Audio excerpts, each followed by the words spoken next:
Hey, it's me again, Dr. Germ. It's time for another video. So I want to talk a little bit today about the relationship I have with my wife, and I am planning on actually doing a video with her and I talking together. And I share information on my website, not a whole lot of information, but a little bit of information right now about good relationships and having a good marriage. And I've talked to a lot of people and I see that they struggle in their marriages, and not even some of the people I talk to, just some of the people I see, their marriage is basically a lot of arguing and frustration, and seems to be common in a lot of marriages, which is too bad. So I just wanted to talk a little bit about some of the things that I do with my wife that are helpful, that may help you in your marriages. The first thing is, my wife and I got married pretty young. I was 22, I think, and I had just turned 22, or was going to turn 22, and she was 20. Either way, we were pretty young, and I realized that that's pretty young to get married. I was pretty inexperienced and had to grow up a little bit while I was married to my wife, and I since realized that marriage takes work, it takes effort, and it takes time.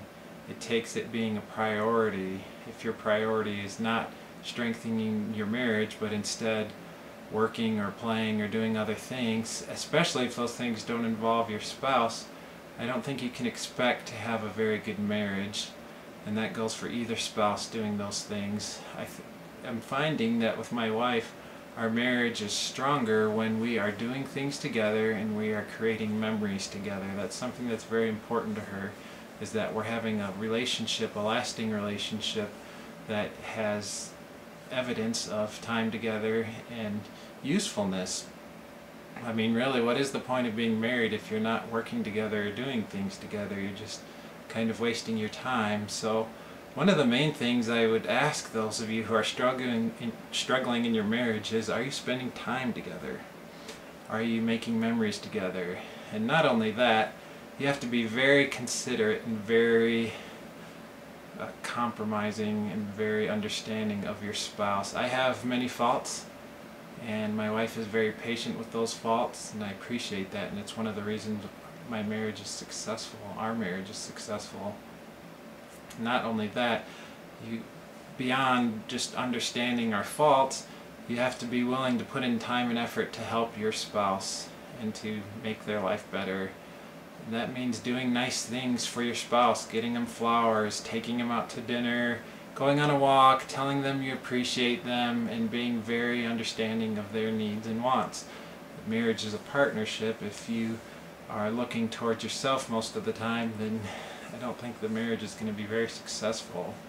A lot of the times a marriage gets messed up because over time things have just dulled out and dried out, and things are no longer interesting, and frustration begins to build up because the other person isn't doing what you want.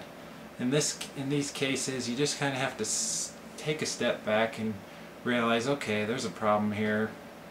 The marriage isn't working out. If you really want the marriage to work out, that's a big thing. If you don't want the marriage to work out, then good luck to you. But I think that most of the times a marriage can get worked out, and I would recommend trying to work it out. Just sit together and say, look, we're having problems. Be willing to admit that you have problems, and then say, okay, how are we going to work together on these problems? Let's start spending some time together. Let's start being understanding, and then set time to do those things, to spend time together. Let your children know, if you have them, hey, we're working on this, we need your help and support. And then look to when you first got married. When I first met my wife, she was very pretty, very beautiful, and a very kind person. Those are the things that attracted me to her at first. And I look back to those initial stages when I seemed to be having struggles in our marriage, and I always am able to look back on why I married her and the importance that she has in my life. So I hope that all of you will be able to have better marriages from some of this simple information I've shared. Remember that a marriage is a partnership, and it takes time and effort. And don't get married just because you're lonely. Look for someone who is compatible with you and is going to meet your needs. Don't just marry out of desperation. I see a lot of people that do that, and marriages don't generally work out. So I recommend using my website to build yourself up and get a high self-esteem. And if you do that, you'll attract a spouse. If you're not married, you'll attract a spouse that is more at your level and is going to have confidence and build you up rather than bring negativity. So thank you for listening, and visit my website at www.drgerm.com for more information. Thank you.